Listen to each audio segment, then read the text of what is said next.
નમસ્કાર ગુજરાત, આજના તાજા હવામાન સમાચારની અંદર આપનું હાર્દિક સ્વાગત છે। આજે તારીખ થઈ છે 24 જૂન અને વાર થયો છે બુધવારના દિવસે ગુજરાત રાજ્યના હવામાન સમાચાર જે આપણને મળી રહ્યા છે। વહેલી સવારથી જ 10 જિલ્લાઓની અંદર વાતાવરણની અંદર પલટો જોવા મળી રહ્યો છે, એટલે કે વરસાદી સિસ્ટમની આગાહી છે જોવા મળી રહી છે। આ સાથે દક્ષિણ ગુજરાત, મધ્ય ગુજરાત અને સૌરાષ્ટ્રના જે જિલ્લાઓ છે તેની અંદર વરસાદ પડશે અને હજી પણ 2 થી 3 દિવસ માટે ગુજરાતનું વાતાવરણ છે ચોખ્ખું રહેશે। તે પછી વાદળછાયું વાતાવરણ બંધાશે અને લગભગ 28 તારીખથી ગુજરાતના ઘણા બધા જિલ્લાઓની અંદર વરસાદ પડવાની શરૂઆત ફરી એક વખત થઈ છે। અત્યારે માત્ર પ્રી મોન્સૂન એક્ટિવિટી ચાલી રહી છે, પરંતુ 25 જૂનથી છે એ ગુજરાતની અંદર ચોમાસું સાર્વત્રિક રીતે બેસી જશે।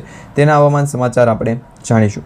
સાથે અંબાલાલ પટેલ અને પરેશભાઈ ગોસ્વામી દ્વારા જે આગાહી દર્શાવવામાં આવી રહી છે તેમાં કહેવામાં આવી રહ્યું છે કે આ વર્ષનું ચોમાસું જે છે એ ભૂકા બોલાવશે। વરસાદ જે છે એની અંદર વાતાવરણની અંદર ક્લાઇમેટ ચેન્જની અસર છે એ જોવા મળશે અને 1-2 દિવસમાં જ ગુજરાતના દરિયાકાંઠાના જિલ્લાઓની અંદર વરસાદ ફરી એક વખત સક્રિય થશે। એટલે આ જે સિસ્ટમ બનતી જોવા મળી રહી છે એ ગુજરાતના દરિયાકાંઠાના લોકોને માટે, અરબ સાગરના દરિયાની અંદર જે વસવાટ કરતા લોકો છે એમના માટે અને બંગાળની ખાડીની અંદર જે કામકાજ કરતા લોકો માટે છે વધારે પડતી જોખમ વાલી દર્શાવવામાં આવી છે।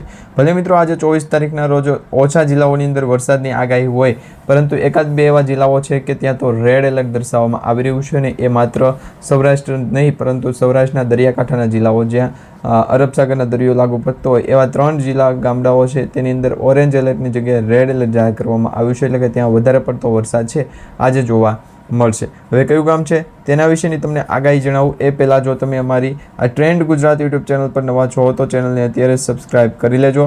તમારા દરેક વોટ્સઅપ ગ્રુપ, ફેસબુક ગ્રુપમાં દરેક મિત્રો સુધી આજનો વિડીયો શેર કરી દેજો, જેથી કરી દરેક લોકોને કામની અને ઉપયોગી આગાહી અને માહિતી છે સમયસર મળી જાય। હવે અત્યારના તાજા હવામાન સમાચારની શરૂઆત કરીએ તો મિત્રો, અરબ સાગરના દરિયાની અંદર જે ભેજનું પ્રમાણ જોવા મળ્યું હતું એના કારણે વાતાવરણમાં ચોમાસાની સ્થિતિ છે એ ખૂબ મજબૂત બની હતી, એટલે પ્રી મોન્સૂન એક્ટિવિટી છે એ ખૂબ મજબૂત બની હતી। એ પછી ચોમાસાની વેગ પકડતી જે ગતિ સિસ્ટમ છે એની અંદર વધારો થવાની બદલે ઘટાડો જોવા મળ્યો। પવનની ગતિ ધીમી થઈ અને વાતાવરણની અંદર ચોમાસું છે એ એક્ટિવ થવાની બદલે ડિસએક્ટિવ થઈ ગયું, એટલે ચોમાસું અદૃશ્ય થઈ ગયું, ડિસએપિયર થઈ ગયું, જેને કારણે વાતાવરણની અંદર ક્લાઇમેટ ચેન્જની અસર છે ફરી એક વખત બેસાડવા માટે હવામાન વિભાગ દ્વારા જાણકારી આપવામાં આવી।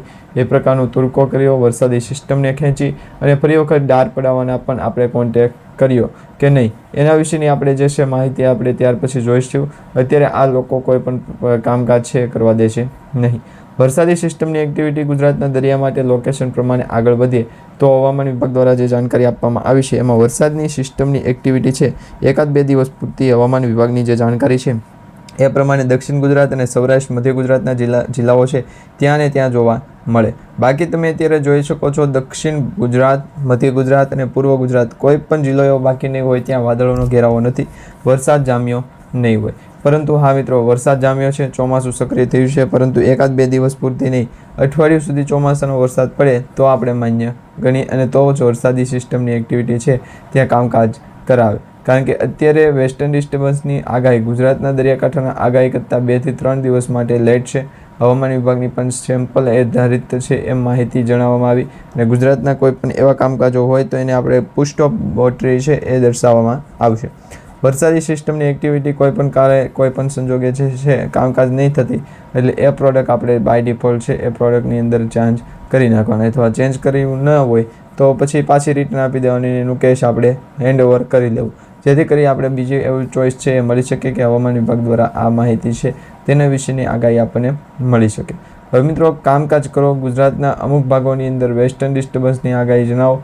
કામકાજ તો થઈ ગયું છે, ફરી એક વખત જાણવાનું છે કે ગુજરાતનું વાતાવરણ શું છે, વરસાદી સિસ્ટમ શું છે।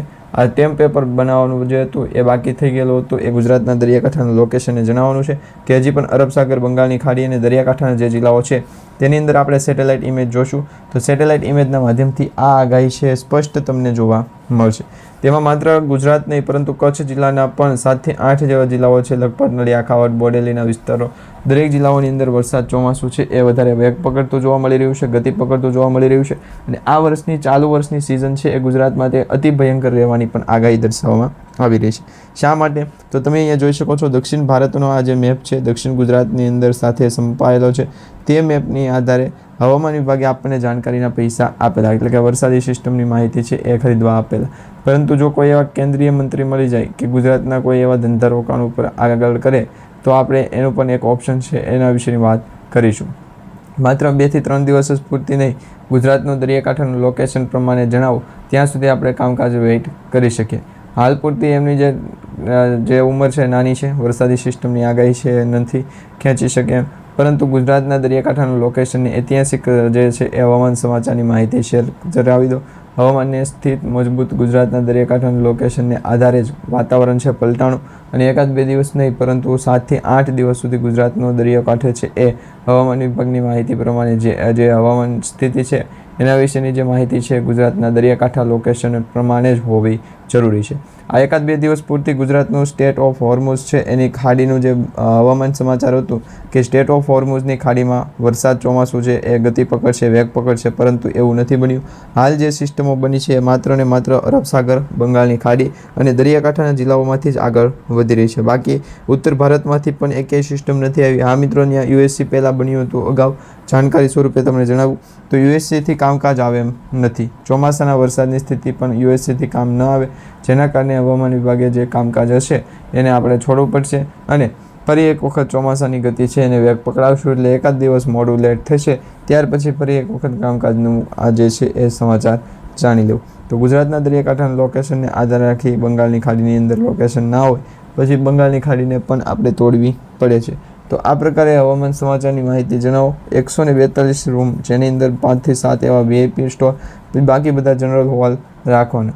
આ જે જનરલ હોલ હોય ત્યાં આપણે શું કાર્યક્રમ રાખવાનો હોય અને અહીંથી જે કામગીરી છે એ લોકેશન પ્રમાણે આગળ કરવાની રહે. જો વેકેશનના આધારે ગુજરાતનું દરિયાકાંઠાનું લોકેશન જણાવ્યું તો એ બંને કામકાજ કરી શકશે નહીં. કાં તો કામકાજ, કાં તો ઓફિસ, કાં તો ઘર, કાં તો અહીંયા બેમાંથી એક જે કામકાજ નહીં હોય એના વિશેની માહિતી જણાવો, જેથી કરી કામકાજને સમયે પણ એમાં કોઈ પણ પ્રકારનો ચેન્જીસ છે આવે નહીં. 1-2 દિવસ પૂરતી તો આ માહિતી ગુજરાતના દરિયાકાંઠાનું લોકેશન જણાવો, તે પછી આપણે જણાવીએ કે ડિસિઝન પ્રમાણે ક્યાં જવું. તો હવામાન સ્થિતિને મજબૂત રાખવા ગુજરાતનો આ ભાગ જે છે એને વધારે પડતી અસર દર્શાવશો, વધારે પડતું ચોમાસું જે છે એ વેગ પકડાવશું અને ગુજરાતનો દરિયો છે એને ડોલાવતા આપશું. આ માટેને સ્થિર રાખો અને ગુજરાતનું દરિયાકાંઠાનું લોકેશન જણાવો. હવામાન સમાચારની માહિતી ચીકુ ચોકલેટ છે એ લાગી રહ્યો છે. એમાં ચાસણી ચીકુની સાવ ઓછી નાખે, કારણ કે અત્યારે કામકાજ ઓછું છે. પેટ્રોલ ડીઝલનો ભાવ આસમાને છે અને એનો ભાવ પણ વધારવો પડે, એટલે શાક બકાલાનો ભાવ પણ વધી ચૂક્યો છે. 1 દિવસ માટે ગુજરાતના ઘણા બધા શહેર માટે અરબ સાગરના દરિયામાંથી 2 થી 3 દિવસ માટેનું લોકેશન જણાવો છે. હવામાન સ્થિતિ મજબૂત બની ગયો છે, નહીંતર તો અત્યારે ઘણાવત બોલેરો અને ઇરેન શર્ટનું તો ઉપડી ગયું, પરંતુ કયા કારણોસર ઉપડ્યું હોય એના વિશેની આપણે થોડીક વધારે અપડેટ માહિતી મેળવવા માટે 1 કલાક વધારે આપણે જામવું પડે. તો આ માહિતી ગુજરાતના દરિયાકાંઠાનું લોકેશન જણાવો, વેથી અને ગુજરાતના દરિયાકાંઠાનું લોકેશન જણાવો. હવામાન સ્થિતિને મજબૂત છે અને વાતાવરણને ક્લાઇમેટ ચેન્જની અસર દર્શાવે છે. 1-2 દિવસ પૂરતી ગુજરાતનું સ્ટેટ ઓફ હોર્મુઝની સ્થિતિ છે એના વિશેની વાત કરી અને 2 થી 3 દિવસ માટે અખિલ ભારતીય જનતા પાર્ટીના યુવાન પર જે કોમ્પ્લેજ માટે હવામાન સમાચારે જણાવ્યું છે વેસ્ટર્ન ડિસ્ટર્બન્સની આગાહી ગુજરાતના દરિયાકાંઠાનું લોકેશન અને આમનું કામકાજ છે એ પાડી દેશે. તો 1-2 દિવસ સમયમાં ગાળો છે એની ઉપર ચેન્જીસ કરો અને વરસાદની સિસ્ટમ છે એને ગુજરાત તરફ આગળ વધારો, જેથી કરી 2 થી 3 ફંડામેન્ટલની સ્થિતિ છે એ ખૂબ જ આગળ નજીક આવી શકે. આ માટેનો હવામાન સમાચાર આપણે કાલથી વિડીયોની અંદર જાણીશું.